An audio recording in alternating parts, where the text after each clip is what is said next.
So, hi, I have decided to talk about Tears of Desert. It's by Hamila Bashir, if I'm saying that right.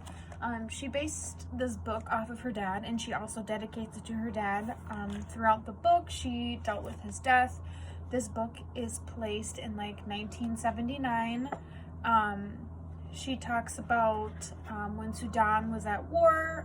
She lived in Darfur, if I'm saying that right. And she talks about the slavery in this book. She talks about all the wars, the hate crimes against women and children, and just kind of how people were treated poorly. I chose to write about this because I think her story is very important. I think it's important to get it out. I think it's important for people to read it. This was one of my required books that I was supposed to read for a class. I think it was a couple semesters ago, maybe a year or so ago. I actually was supposed to give the book back, but I ended up just buying it because I loved it so much. And I'm gonna read part of the book that talks about why she loves her hometown so much. She talks about her mom, her village, just kind of how she feels at home in the midst of the war and everything going on. If you want to give this book a read, I definitely recommend this one. It kind of is very eye-opening, and it's one of my favorites.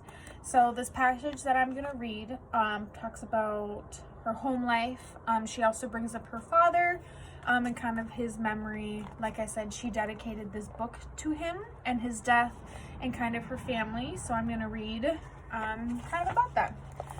So she goes on to say, I have always felt so home in the village with my people all around me.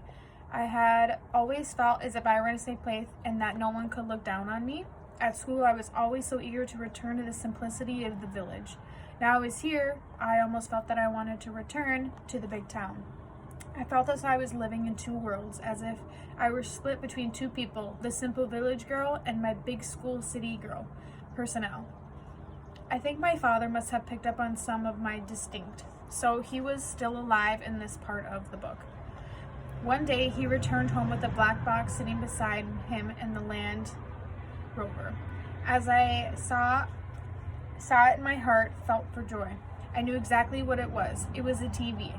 I used to love watching TV at Mona's place. The first time I saw these tiny people moving around the black box, I thought it was magic, especially when I realized that I could actually hear them talking. So in this passage, she kind of talks about how she has a TV again. When she was moved from her homeland, everything was taken from her. So in this passage, she talks about the joy she gets from the little things, like seeing her father and then seeing the people move around on the TV. And then to kind of end it, our TV was set up, given pride in the place of the center of our living area. My father wired it to our cadbury and flicked it to life. It was as if he had brought a little bit of hometown to the village. There was a music show on with dumpsters playing and women dancing.